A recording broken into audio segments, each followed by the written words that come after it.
Okay, great. So um, this paper starts with a story, and the story is, I take it to be a true one. So let me share it with you. And this is supposed to illustrate the problem, right? The problem is we've got three possible positions. One is drug addicts just really love cocaine, just like somebody who loves football really loves football. And if someone steals money for cocaine and someone steals money for football tickets, they're equally responsible because it's what they care about. Another possibility on the far other end is that someone who really loves football is stealing because they love football. The addict is not in control of what they do. Like they're stealing because the addiction is taking control, so they're not responsible at all. And then this paper tries to take the middle ground, right? Saying that in some ways the addict is compromised, is not in total, there's something gone wrong, but it's not totally out of their control. So it's maybe harder for them not to steal than me, but it's not completely different. Good. So here's the example that the article this week starts with. Let me share my screen from Arpaly and Schroeder. So they use this example from David Carr's addiction memoir, The Night of the Gun.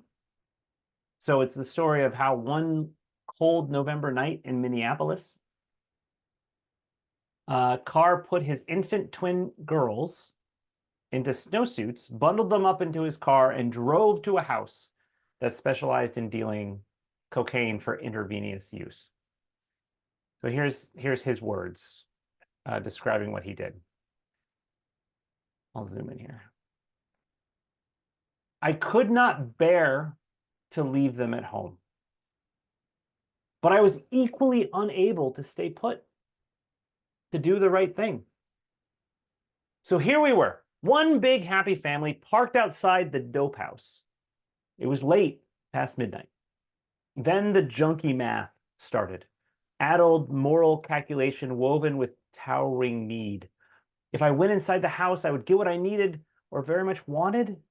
I don't know, 5 minutes, 10 minutes tops. Trying to figure out some mathematical way to think this is fine. Sitting there in the gloom of the front seat, the car making settling noises against the chill, the math still loomed. Need, danger, a sudden tumbling. Nah, nothing to it, really. In that pool of darkness, I decided that my teeny twin girls would be safe. It was cold, but not really cold. Surely God would look after them while I did not. So here we have a case of a man in the throes of addiction, right? Addicted to cocaine, and he's putting his girls' lives at risk. And we would think that this is a terrible thing. Carr ends up leaving his girls in the car for hours. He goes in, forgets about them, does the cocaine, comes out hours later. When he returns, they're still alive, sleeping peacefully.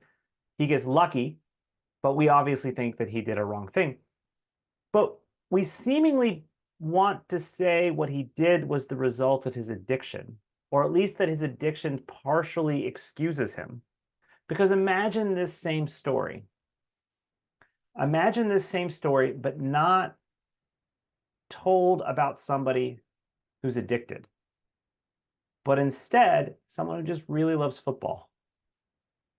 He's a divorced dad. It's his weekend. He tried to get his wife to keep the kids, but she turned him down. So now he's got the two twin infants, but he's got tickets to the football game. And he's just going to drive there, bundle them up, put them in the car, leave them there, go to the game, come back, right? Put them at risk of freezing to death. Put them at the pain or the uncomfortableness maybe of being in a frozen car, right?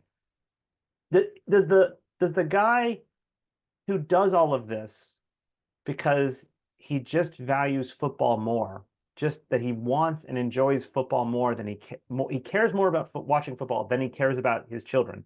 Does that sound different and more blameworthy and worse than Carr, the drug addict? What do people think?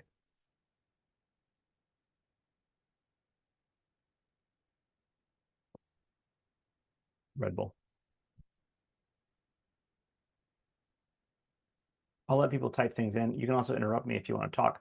So this paper thinks that there is a difference. That the person, like, in fact, it talks about what blameworthiness is. What is it that we find, like, what does it mean to blame someone, to think that they are worthy of blame, that they have done something wrong and they deserve our negative attitude towards them? And they think there are two possible things in this paper. They say one is ill will. And that's when they're malicious. They're like, I want to hurt you. I hate Jews and I'm going to kill them. I hate people of this minority group. I'm going to make them suffer. I'm going to, it's when your actions, your behavior, what you do or don't displays, exemplifies, expresses, is an expression of your hatred, your ill will, your morally wrong desire to hurt people, right? To want to do wrong. Okay, that's not what we're really talking about here. That's not what's going on with the football dad, right? Or the drug addict dad. Both of them they both love their children, right? The drug addict loves his children. The football dad loves his children. The football dad loves football more. The other form of blameworthiness this paper discusses is just neglect, not caring enough about what you should care about, right? And so with the football dad, this is the clearest case, right? He cares. He's a dad. He's responsible for caring for these children. They're in need. They're at risk. They're his responsibility. They're his progeny. They're him, right? They're his children. They are like half of his genetics, much of his personality, right? There are things that are entrusted in him to take care of, right? So we expect him to care about them a lot, and he doesn't, not enough, right? He cares about football more than them. So here, the blameworthiness is not that he is malicious, not that he has ill intent, but that he has not enough caring, right? Neglect, not enough. He doesn't care enough about the things that he morally should care about. Okay, so that's definitely the case of the football coach, right? The football dad, the dad who just loves football and is willing to put his infant daughters at risk in order to go watch a football game. He doesn't care. What he cares about is not appropriate. He doesn't care enough about his children. He cares maybe too much about football. Not that he doesn't, it's not that he's malicious. It's not that he hates or has ill will towards either of them. That he cares too much about football, and he just cares too little about his children, really, and their well-being and their safety and their comfort. What about the drug addict dad? The drug addict dad does something very, very similar. He neglects his children to do, like who's saying this? Both fathers choose to neglect their children for their own personal satisfaction. Caitlin, thank you. He's leaving his children to go get cocaine because he really wants it, right? So isn't that the same? So that seems like the same thing. They should be equally blameworthy.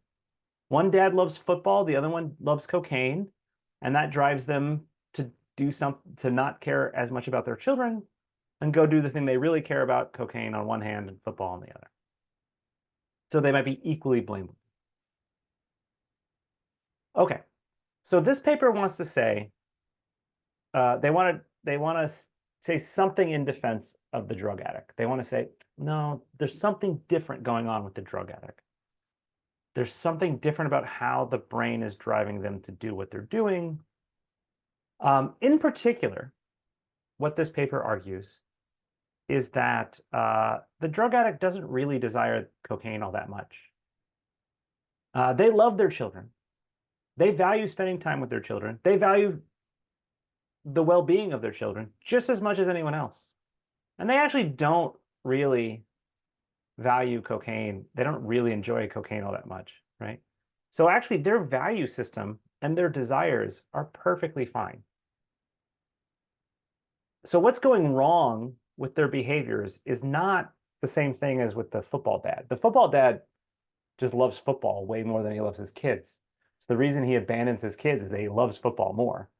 With the drug addict, in normal cases of addiction, they don't actually enjoy cocaine that much. They just enjoy cocaine as much as any of us do. But there's something else going wrong. And their value system is fine, is correct. They probably do value their kids and their kids' well-being more than they value cocaine. But there's something else going wrong with their motivational system. What is it? Okay. So I'll give you the account. I mean, one possibility is just to say their value system is totally correct, but they've completely lost control and addiction is just driving their decisions. That's not what this paper wants to say. That would totally remove all responsibility from the drug addict, and they don't want to say that. They want to say the drug addict is responsible. There is there's something very specific going wrong with the addict. Okay, so what's going on with the addict? Their dopamine learning system, their dopamine reward system. So historically, people have talked about dopamine, this neurotransmitter, being what pleasure is, right? You're like, yeah, hit me with that dopamine. I want that dopamine. Bring me that But dopamine doesn't cause pleasure. I'm not exactly sure what causes pleasure. I've been trying to figure this out for a while here, but maybe serotonin, maybe not epinephrine. But dopamine, maybe it causes some pleasure, but it's not really what my suspicion is that it doesn't cause pleasure at all. But dopamine largely is not, it does spike when you have pleasure often, but it's not the thing that's causing the pleasure. So what does dopamine do? What does the dopamine system in the brain do? It's apparently a reward learning system. So what dopamine is signaling, and what the dopamine system does, what the reward learning system does, is it has a certain expectation about how pleasurable something's going to be. A roller coaster ride, listening to Pearl Jam, visiting your mother, seeing your best friend, going to school, taking cocaine, watching the football game, right? So it's a prediction. So your reward system, your dopamine system, has a model, it assigns values to outcomes and things in the world about how pleasurable, how rewarding it expects things to be.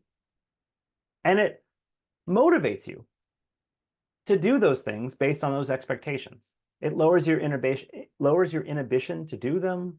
It draws your attention to them.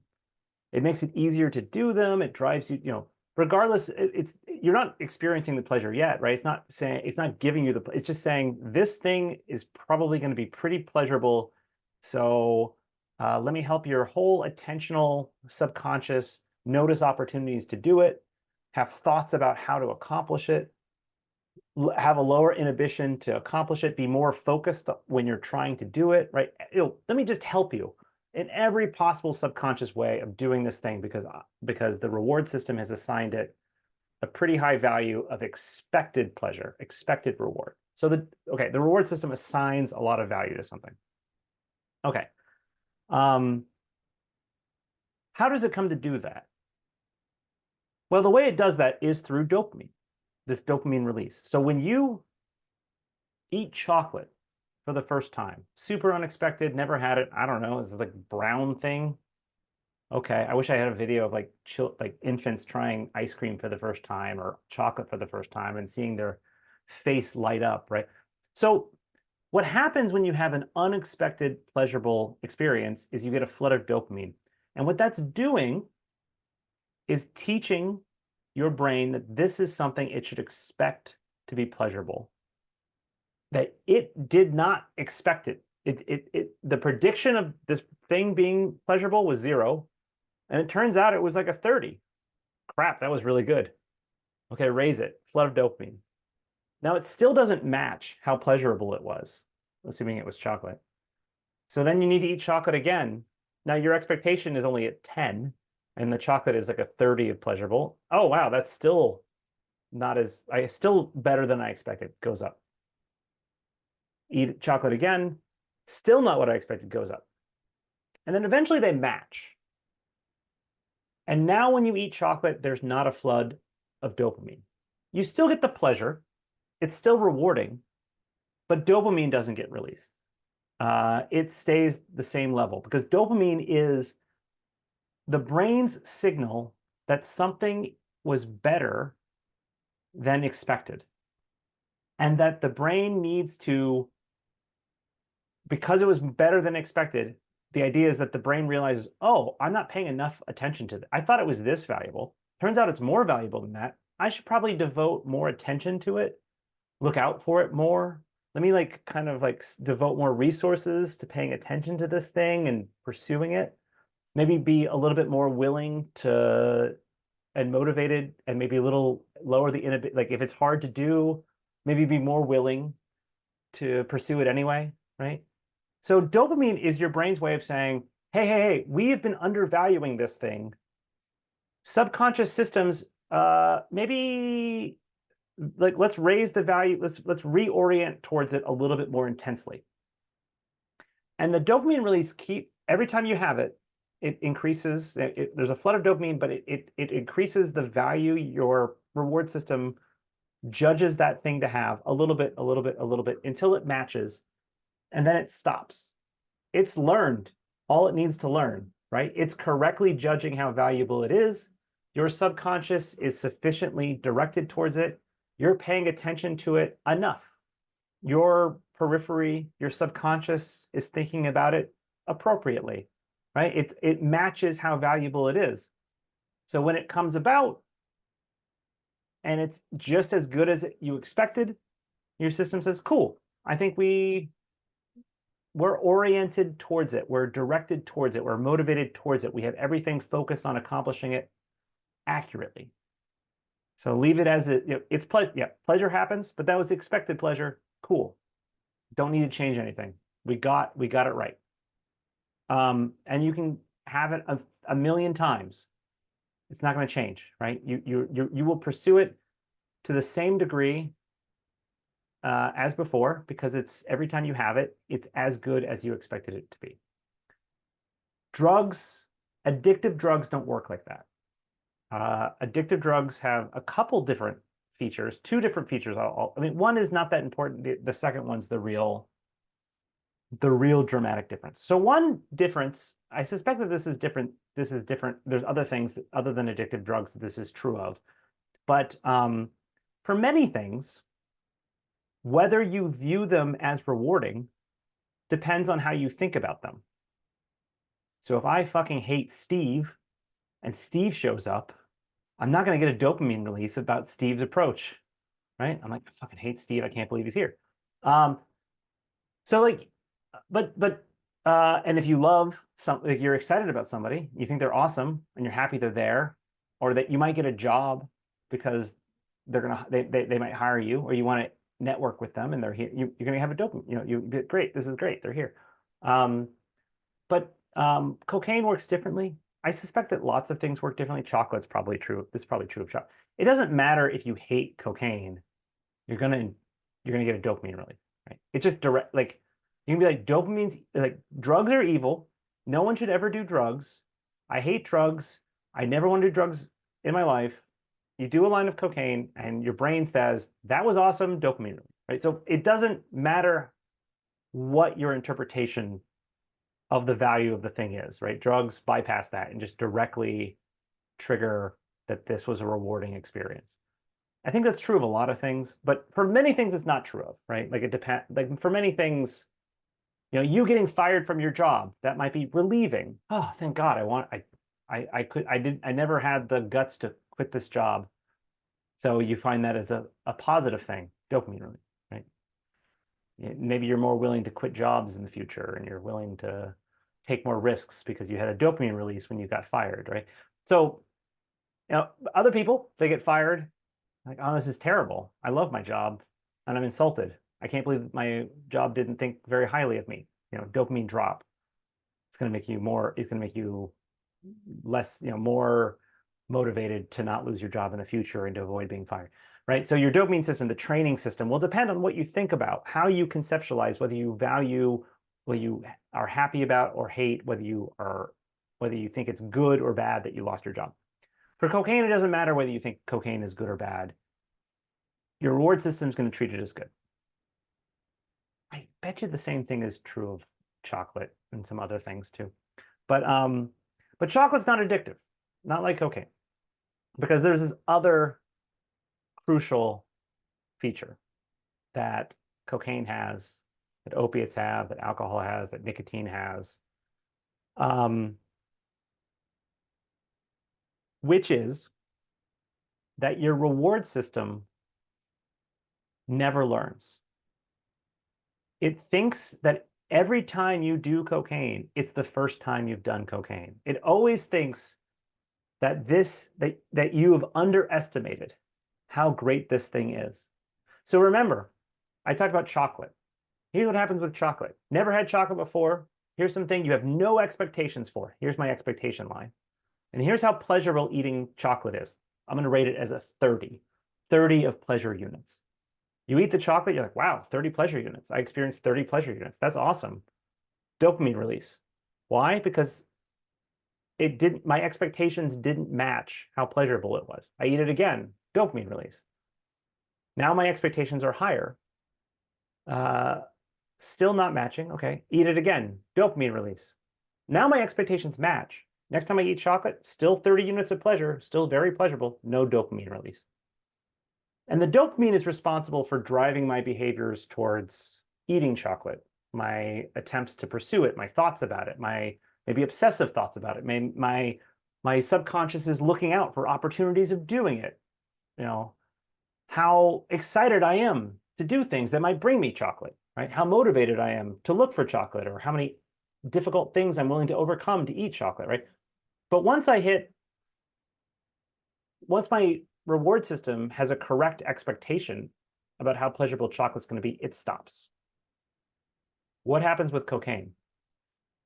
Not the same thing. Not the same thing with addictive drugs. Never had cocaine before. Cool. Let's say cocaine is less pleasurable. What do we think? Is it more pleasurable or less pleasurable than chocolate? I've never had cocaine. A little bit of an overshare. I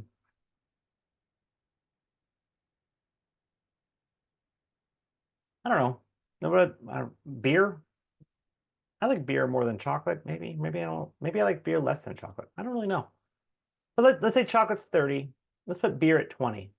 Let's make it even less pleasurable than chocolate. Great. So having never had beer, it's at a 0. Maybe the first time I have it, it tastes bad, and it goes down, and I don't like it, and I have a bad experience. But I have enough experiences. I go to a party, I get socially looser, I have a good time. It leads to me, being happier. Eventually I start having good experiences when I drink beer. So it starts going up, right? I had no expectation. Maybe it dipped for a bit, maybe it went back up, and now I'm starting to get, okay, great. I thought that going out with my buddies and getting drunk was going to be like a 10, but it was a 20. So now dopamine release, now my expectations goes up higher from 10 to 15. Still doesn't match the 20 of how much pleasurable it is. So I go out and I drink with my buddies again. It's still more pleasurable than I thought it was going to be. Goes up to a 20. Now it matches. So next time I go drinking, it's a 20 in pleasure units. And my expectation is that it's going to be 20. And just like chocolate, it should stop there. There should be no dopamine. I shouldn't learn to pursue alcohol more, to think more about alcohol, to focus more, to be more motivated to pursue alcohol. It should just no dopamine really gets released. So my brain shouldn't be reorienting more to get more, but that's not what happens. It still goes up. It's like alcohol's a 20, but the reward system thinks it was a 50. It's not that it was more pleasurable. It's still just 20. The reward system just always interprets addictive drugs as if it underestimated them and that it needs to ramp up. So every time you do cocaine, you get dopamine release, which is a signal telling your brain that cocaine was better than expected and it needs to focus more on getting more cocaine. In particular, focusing your subconscious, your unconscious habits, your attention patterns, your motivation to do things, more focused on getting more cocaine, right? So it's the signal that says, this thing was better than expected. We are not focused on this enough, subconscious. That's what the dopamine signal means. And normally, when the reward system, when you have the experience of the thing and it's just as expected, just your brain is oriented towards it appropriately, and it's just as good as you thought it was going to be, you're like, cool, great. That was pleasurable. No need for dopamine, no need to retrain my brain to focus more on it because I'm already pursuing it at the appropriate level because it's just as good as my subconscious expected it to be. With drugs, every single time you do it, it signals to your whole brain that the brain does not care enough about this thing. It needs to care more. So by the end of, I don't know, a year of doing cocaine, right? Your subconscious expects cocaine to be fucking amazing, infinitely good, the most important thing you can do, right? It's going to be looking out for opportunities to do it. It's going to associate everything around cocaine. Your dealer, he's the coolest guy you know. You want to go spend time with him. Even if he doesn't give you the cocaine, he's awesome. I want to go spend time with him. He plays Pearl Jam. Pearl Jam's the best music I've ever heard. I want to listen to some more Pearl Jam. This neighborhood he lives in, coolest neighborhood. If I want to go take a walk, I want to go walk around that neighborhood. I don't need to go see my drug dealer. I'm not like going there for cocaine. It's just like, that's a cool neighborhood to walk around. So your learning system is just focusing on the cocaine and everything around the cocaine, and it's just ramping up your entire subconscious thought towards orienting towards these things, despite the fact that the cocaine is not that pleasurable. You don't even want it that bad. And when you have it, it's always a disappointment, actually, which is why you start to, like, you do some cocaine, it's not as rewarding, so you do some more, and you do like you start to get really fixated on doing more and more, which is one of maybe the dangers of overdose, right? Because it actually isn't as satisfying as your brain keeps predicting it will be, because your brain has built into it insane expectations about both the drug and everything around it. So the idea here of this paper is that drug addicts don't love cocaine more than their daughters. They don't enjoy taking cocaine more than they enjoy with their, like, they know that their daughters are more valuable. They love their daughters more than the cocaine. They enjoy spending time with their children more than they enjoy taking the cocaine. In fact, the cocaine is like, at this point, like, it's a damage to their life, and but when they are looking at actions and they're thinking about the world, the ones that their subconscious is highlighting to them and evaluating as the ones that it predicts will bring them the most value and make them happiest, it's always the stuff associated with the drug, in particular taking the cocaine, but also everything around it. So it becomes a case where their motivation system is like what catches their attention, what they find easy to do, what they're not very inhibited to do, what they're willing to work for, what they're willing to make sacrifices for, because their brain keeps evaluating, like, this is the most important thing you can do. This would be the most rewarding thing you can do, is everything associated with it, even just taking a walk around the neighborhood of their drug dealer, because they associate that neighborhood with their drug dealer, becomes something their brain thinks of as amazingly important to, like, super rewarding to do. It never is, right? It's always a disappointment. So it's not like they actually value the drug, or taking a walk around their drug dealer's neighborhood is more valuable than spending time with their kids. But that's the insidious nature of addictive drugs, is that they have this effect on the brain's learning system, conditional learning system, reward system, in that, unlike everything else, once your expectations match how good it is, you stop learning to value it more.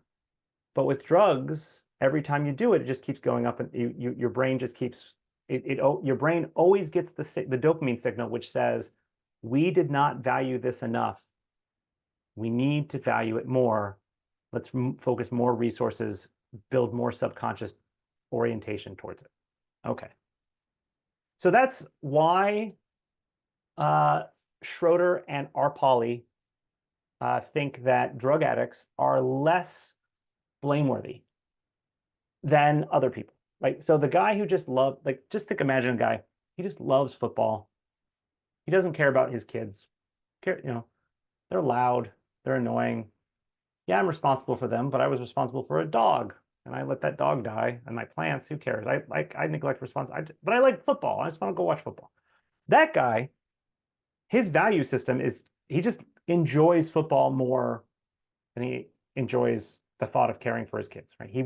What's important to him, what he cares about is his own pleasure and watching football and being at the football game, right? And he doesn't care about the kids very much.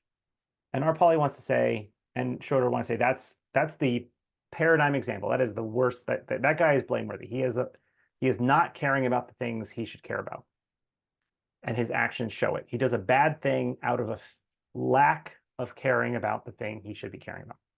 The drug addict does a bad thing, neglects his children to go to but he does care about his kids.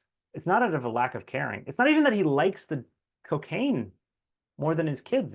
It's that when he's sitting at home and thinking about what to do, and he thinks about the possibility of going to the drug house and doing the cocaine, his brain is just like, that would be the most amazing thing you could possibly do. Doing cocaine is outstandingly amazing. You definitely, and in the end, it's not that, right? It's because his learning system has been bypassed. Let me show you what I find to be a really powerful part of this paper. Let me see if I can find the exact paragraph.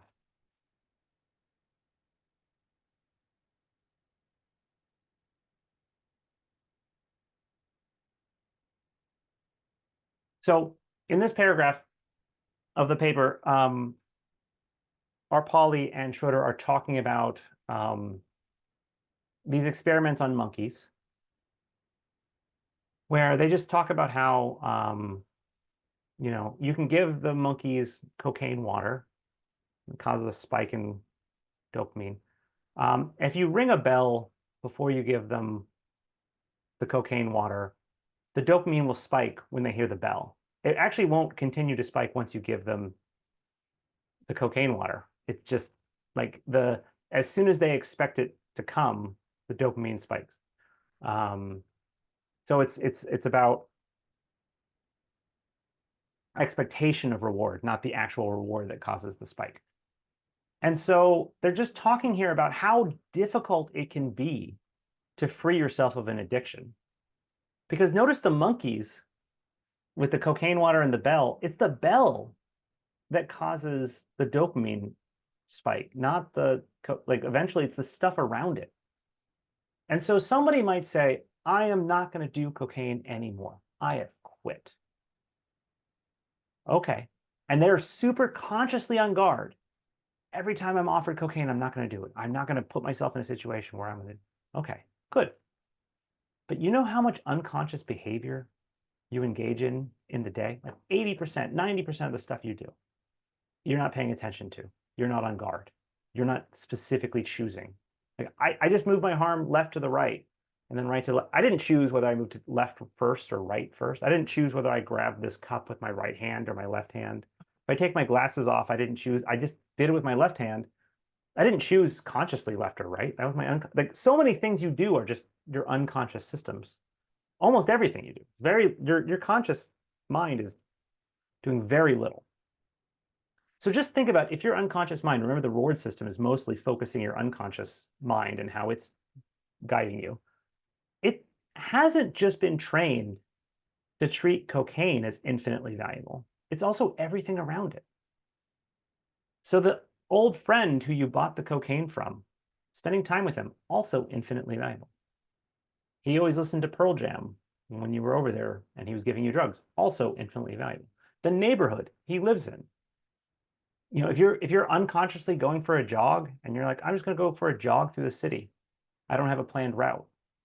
You know where a former drug addict is going to end up if they haven't chosen their route? They're going to end up jogging to the neighborhood where their drug dealer was, right? It's because their unconscious mind, if it's left in control, it's going to guide them to the thing that it expects the highest value.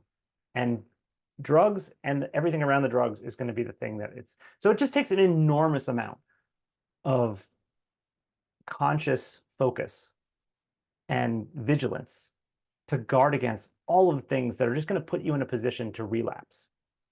So they have this passage in the paper. Let me show you that I liked. I think this is the passage.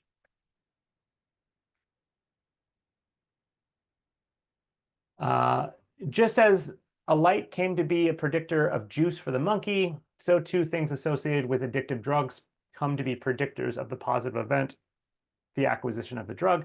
Anything substantially statistically associated with the addictive drug should come to cause unconscious prediction of drug acquisition, given what is known about the unconscious predictive system. The abstinent drug addict, the guy who's quit at cocaine, who can talk to an old friend who is also a drug buddy, on seeing the old friend or thinking about the opportunity to talk to her, unconsciously predict a coming positive event, consumption of the addictive drug, and will feel motivated to reach out. To go on to talk to the friend keeps the world looking as good as predicted. It looks like the addictive drug is still incoming. But to not talk to the friend feels disappointing, demotivating, and like a problem in need of a solution. It does so because this is how it feels when someone experiences a sudden drop in dopamine release generated by a suddenly abandoning an unconscious predicted positive event. Thus, the addict feels good about talking to the old drug buddy and motivated to do so, and actions to prevent this interaction feel bad and induce motivation to find some way around this decision. Under these circumstances, it is no surprise that the abstinent addict often unwisely gets in touch with old drug buddies even before habits are taken into account. And what goes for talking to friends also goes for visiting old hangouts, listening to music that is strongly drug associated, going to drug associated events, sorts of events, and so on. So what they're talking about here is, two things. One is, you have trained your brain that when you go talk to this old drug buddy, drugs are coming. And so it gets excited about talking to that. So calling up an old friend is difficult, particularly if you haven't talked to them in a long time. It's socially awkward. You have to think about what to say to them. You might say, you know what, this is too much trouble. I got other things to do. But this old friend, you're going to be motivated to push through all that because your brain sees talking to them as very valuable, as that will bring good things. And when you talk to them, it's also like, this is great. Talking to them, like, this is good. Your brain thinks, good, we're on the track to getting drugs. I think we're like, talking to them then leads me to going to them, and then going to them leads to getting cocaine. And whenever you stop that, when you're okay, I talked to them, now I'm not going to go see them. Now it's going to feel like something good was snatched from you. You're going to have a sudden dopamine drop because it's going to say, oh crap, no, I was expecting this to lead to the end result, which was cocaine. And then now it's like, again, it's the expectation system, it's the prediction system. And so now the prediction, it initially predicted that talking to your friend was going to be awesome, which motivated you to do it. But that initiates a whole train of predictions that lead all the way to you doing cocaine. And whenever you cut that off, you're going to feel like your dopamine system is going to drop. It's going to feel terrible. You're going to feel like something good has been stolen from you. That's the cravings. That's the restlessness. Like, you're going to either be motivated to try getting around your decision not to see your friend, or do something else to get a dopamine rush. Maybe you'll go to a prostitute and sleep around on your wife, right? You're going to be seeking something else because you've had something good snatched from you. So again, here they're talking about the difference between cravings and desires, right? A desire is just, I love football. I want to go see football. I desire watching football more than I care for the safety of my and comfort of my infant children. Okay, that's not a craving. That's just a desire. It doesn't even have to be a particularly strong desire. It's just more than the one I have for my kids. That's what's fucked up about it.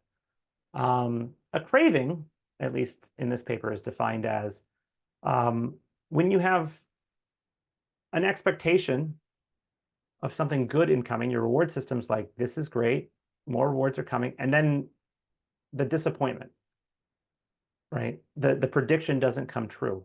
And now you're energized and you thought something good was coming and you're restless and you're looking for a substitute. It doesn't have to be the particular thing that you were pursuing, like the cocaine, but again, the craving is, so suppose that you go for an unconscious walk, and you end up in the neighborhood of you end up in the neighborhood of the old bar you used to go to when you were an alcoholic. Now your reward system's like, yeah, it kind of, your subconscious brought you to this neighborhood, right? Because that's the neighborhood your subconscious thinks is where good things happen. And now you see your old bar, and now your reward system's like, yeah, predicted, like this is good. Like we're on track to getting alcohol, and you walk by it. That's a disappointment. That's a violation of this system's predictions. It's going to want something to make up the difference. And this is the craving for the alcohol to go back there, or the craving for something else to fulfill the hole that you just produced. Someone just said gambling. Garlene, good. I think my suspicion is, I don't know, but from looking at the people who write on addiction, they don't think that we're addicted to chocolate. They don't think we're addicted to Facebook. They don't think we're addicted to a lot of things people say they're addicted to are probably not real addictions. They don't work the way cocaine does. Cocaine is a very particular way it works, a very particular way it affects the reward system and how it bypasses it, blah, blah, blah, blah. So I don't know if Facebook addiction, sex addiction are real things. Gambling, I mean, gambling's not a drug. So I don't know. Is gambling a true addiction, or does it work like the way that cocaine? I mean, maybe it is. I don't know. I really don't know.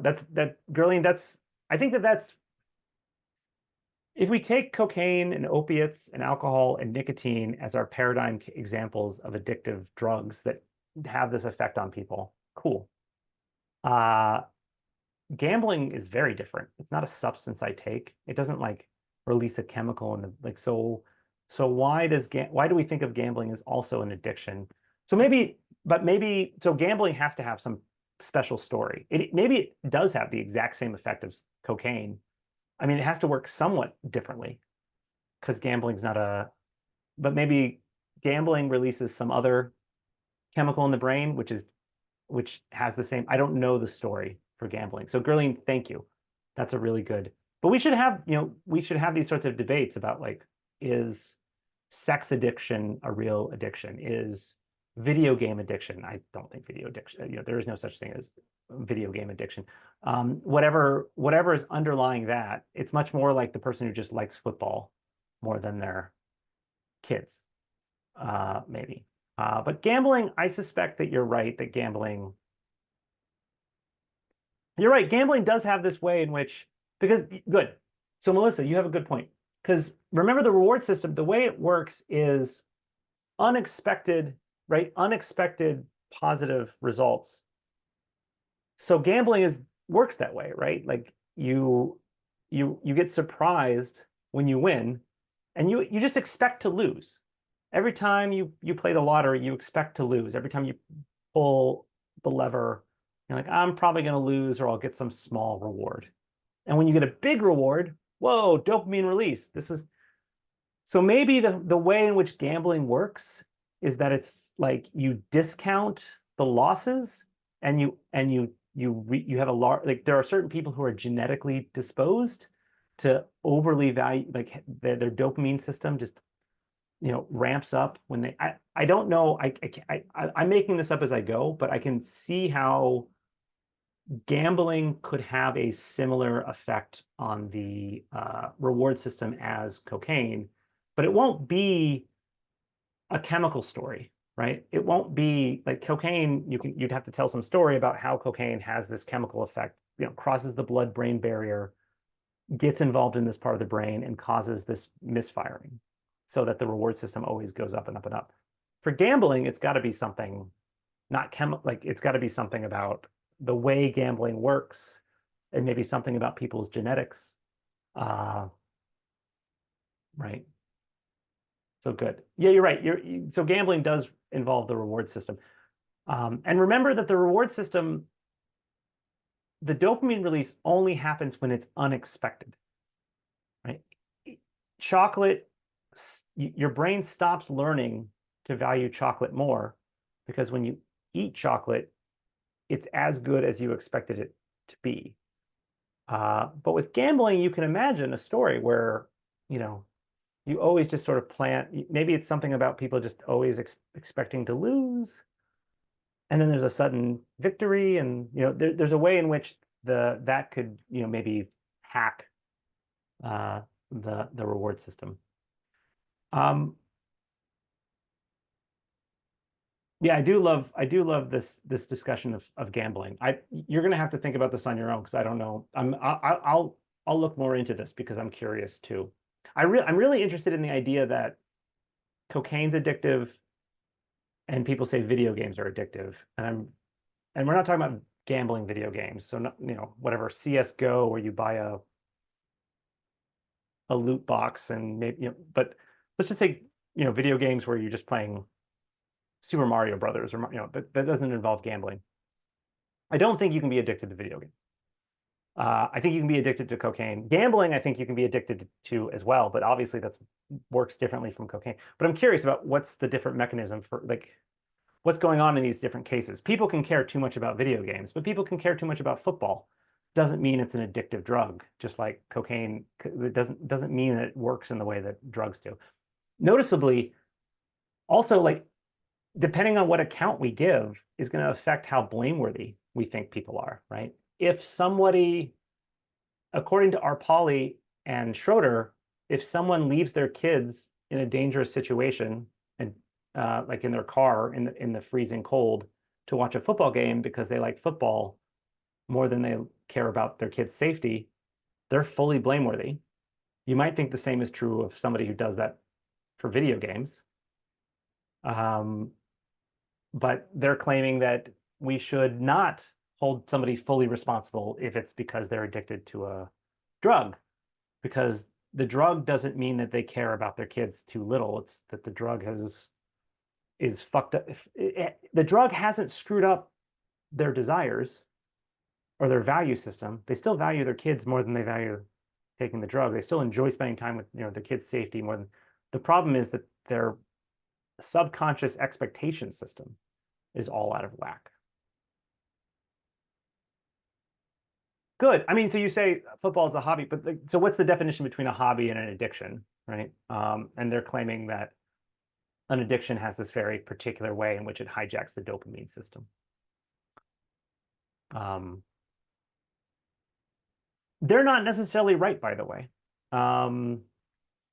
You might still say drug addicts are fully morally responsible, or you might think drug addicts are not responsible at all.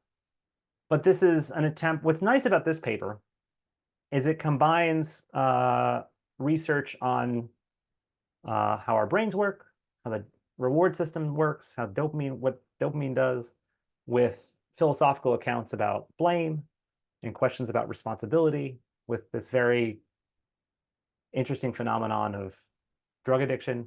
I don't know.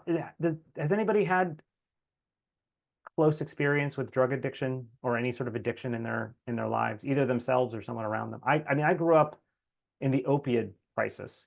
So, when I was in high school, people did some drugs. I don't know, alcohol, tobacco, marijuana, nothing really bad.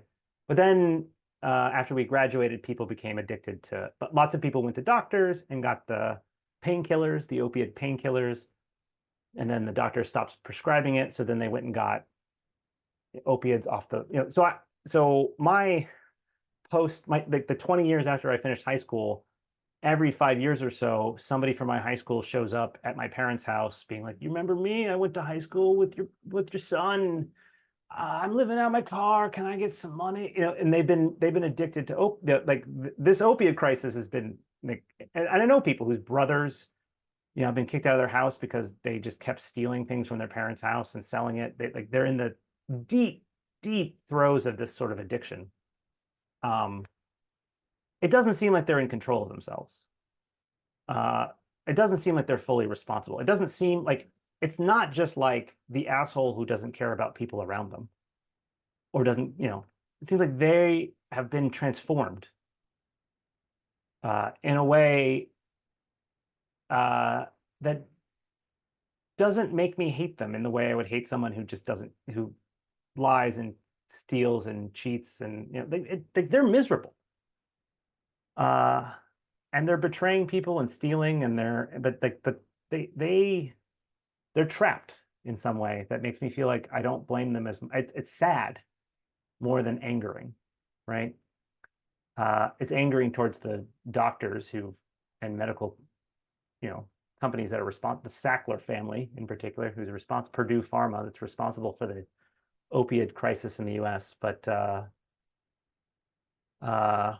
it's, I know you guys are young, but like in the 90s, it wasn't like this. There's a very clear period where all of a sudden there was all these opiates prescribed to people. A ton of people got addicted. Doctors stopped prescribing it. They had to go on the street to get their fix. I mean, I have friends who are, my buddy Jed, who lives at Dead End Drive in Arizona in a mobile home, is constantly trying to get over his opiate addiction. Yeah. I guess I don't blame these people. Now, they do say in this paper, they say, again, what it's doing often is it's orienting your whole subconscious, right? So your subconscious is paying attention, suggesting things. If you are consciously on guard, so you're like, I will not go to the neighborhood my drug dealer's at.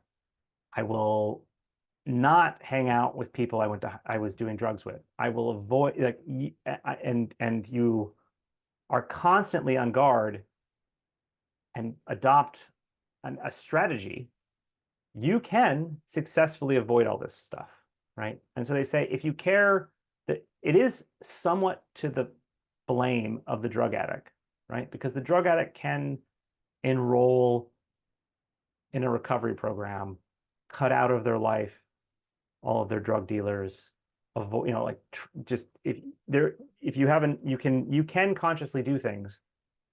It takes a lot of effort, an enormous amount of effort, right? But far more, I mean, it takes almost nothing for me not to do meth. Why? Because I've never done meth. My brain hasn't been trained to love meth, to think about meth. I'm not oriented towards meth. I got nothing, right? So someone offers me meth, I can be like, no, thanks. I don't, okay, right? It's just turning down anything else I've never had before. My reward system doesn't predict it to be pleasurable or not. Their reward system predicts it to be infinitely valuable and everything around it to be infinitely valuable. And when they're not consciously trying, their subconscious is leading them back to it. So it just takes an enormous amount of effort on their part. So that's the sense in which they're less responsible, right? They can overcome it. It's just way, way harder than for non-addicts. It's also somewhat genetic, right? People's reward systems will work differently. Stress has a big effect on your conscious control and your ability to do stuff, like to direct yourself instead of having your subconscious drive you around. Stress releases cortisol, which reduces your working memory, blah, blah, blah, blah, blah. So like, it's going to be a lot harder for someone who's poor and stressed out and has a stressful job to get over their drug addiction than someone who's rich, right? There's also all sorts of other things that can affect it. So, so parents, mothers, work So poor mothers tend to be stressed out. They're in, poor financial situations. They're very stressed. Their body's releasing a lot of cortisol that affects the child. The child ends up with worse working memory, there can be generational effects of poverty and stress. So that makes it harder for, people from certain families to avoid drugs. There's also just, addictive personalities. So I don't know. There's a lot of things that go into this.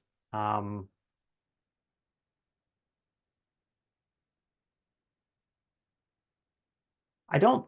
Do we think sex addiction? Like, so what about somebody who cheats on their spouse?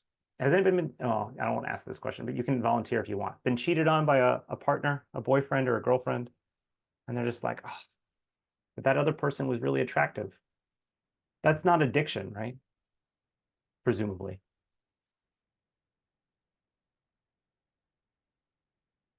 they're fully responsible. They just didn't care enough about your feelings and the relationship to not violate it, and they cared more about their gratification.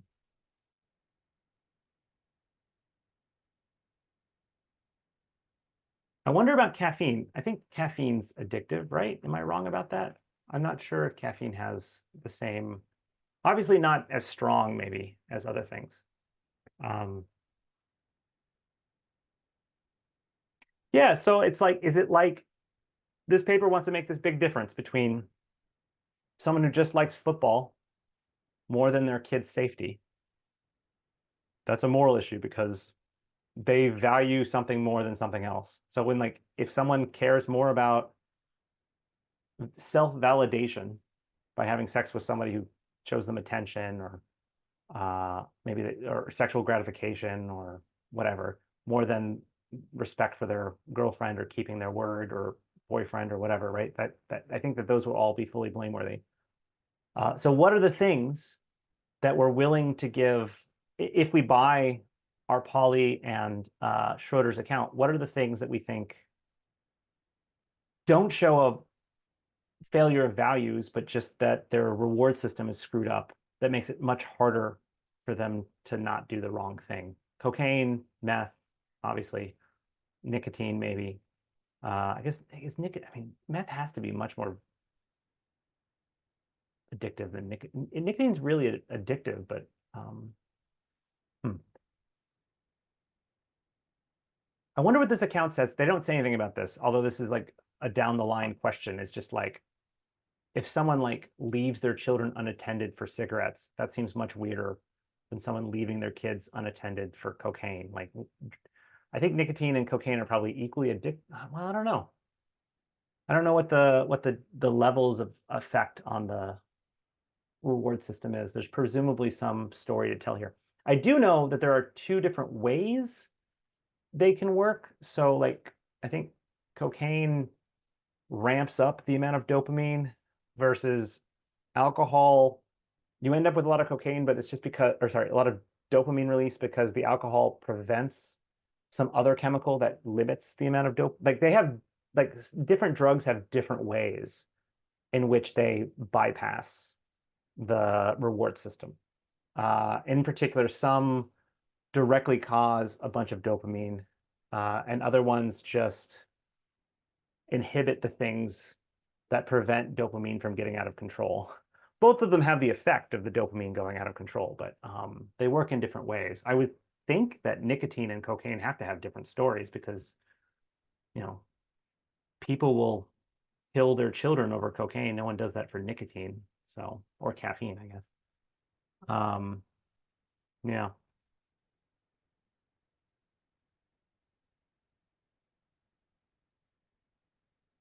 Okay, great. Is there anything else in this article I want to talk about? Cravings. I don't know if I mentioned cravings. So they talk about the difference between cravings and desires. I can have a very strong desire. It means I want to go do this thing. Someone might desire having sex with somebody more than they desire keeping their word and not hurting the feelings of their spouse. That's a problem in the level of their desire. That's a moral problem.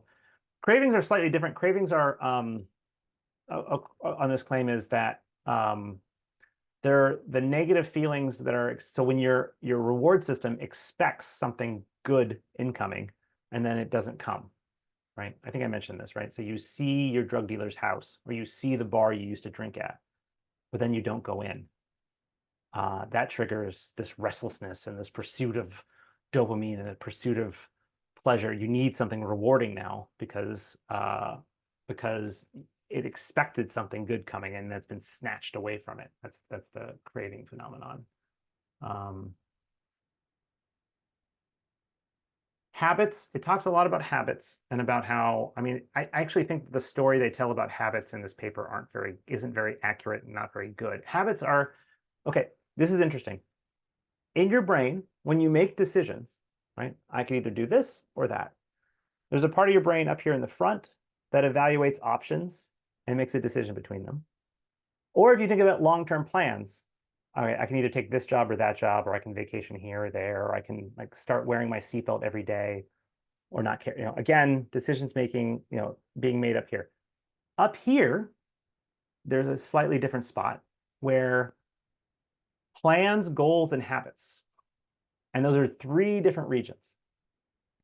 So plans are things like, you know, not something I'm doing this moment, but tomorrow I'm going to go for a run, or tomorrow after work I'm going to go I'll go to Target and buy a stapler, right? So it's a decision. I don't have to decide to go buy a stapler tomorrow. The decision's already been made. It's being stored up here, and when the appropriate time, and actually it's stored with, you know, the route and how to go and the plan to like get in the car and where to walk into the store. It's also planned with some motor plans about how to actually execute it. That's stored up here, and when the time comes, it's activated. I don't have to redecide to do it. Goals are, I don't know the story of how to do this, like how this comes about, but apparently, like long-term, like plans are more like decisions are like, right now I'm going to raise my right hand. Right now I'm going to decide to go and buy a stapler tomorrow. Then the plan to buy a stapler tomorrow sits here until the time to do it comes about. There's some of the sort of like long-term goals, like or like long-term, like I'm just going to wear my seatbelt every time I get into the car. It's not like a plan for one time. It's like a general policy or like a general pursuit. I'm going to get a degree and get a good job and raise a family, something like that. And then also habits. Habits are, I don't know how I don't know the process that this works, but again, like the way habits get set is differently too. It's something like, usually you have to do it every time for 2 weeks. So if you want to build a habit of going for a run every day, you should get up at the same time every day. And even whether you run or not, just go take a walk, right? You need to like nourish the habit. It has to be something that your brain, you know, you experience. So it can't be something like, oh, every Wednesday, you know, I tie my shoe at some point in the day. It needs to be something like kind of connected to something you recognize and experience. So if it's every morning before you get up, I brush my teeth, or every morning before I get up, I go for a run. And then on days you don't want to go for a run, you get up and take a walk, right? You have to keep it takes like a couple of weeks to inculcate this, to build the habit. But then that's this sort of other thing. But in any case, in this paper, they talk about how drug addicts have these deeply embedded habits, which kind of direct their behaviors. So before they're even thinking about things, they're already doing the stuff that kind of gets them into the position that they're going to do drugs, and yet they have to overcome these habits. But the story they tell in this paper about what habits are is, I think, a little off. I did like this example in the paper about habits, though, quite a bit. Consider the way in which acting out of habit is commonly treated. Did you want to turn left here? Asked the confused passenger. No, answers the driver. I think I just did it out of habit. This ordinary way of making the distinction seems to be supported by the experience, the phenomenology. When one does not do something one wanted to do, there's disappointment. But when one does not make a habitual left turn, there's not disappointment or regret. So the point being here is just that one of the distinguishing features. I mean, both, the places where habit and desire are stored in the brain are different, and the role they play in our information processing are different. But also, habits, like when you do something that's when you fail to fulfill a habit, you don't like, oh no, that sucks. You're not sad. But when you fail to get something you desire, you do.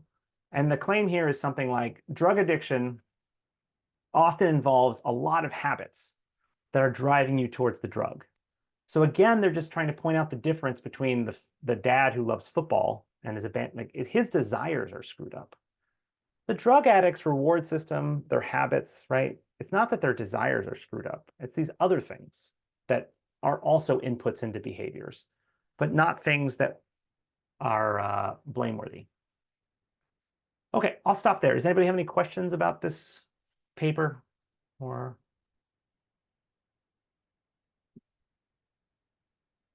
it's a great paper, I think.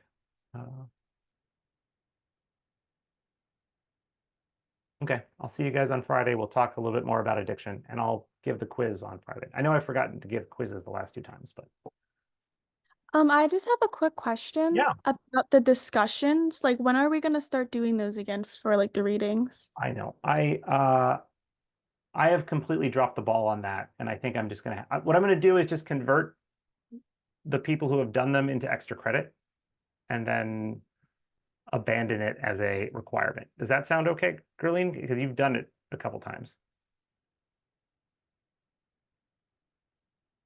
Okay, yeah.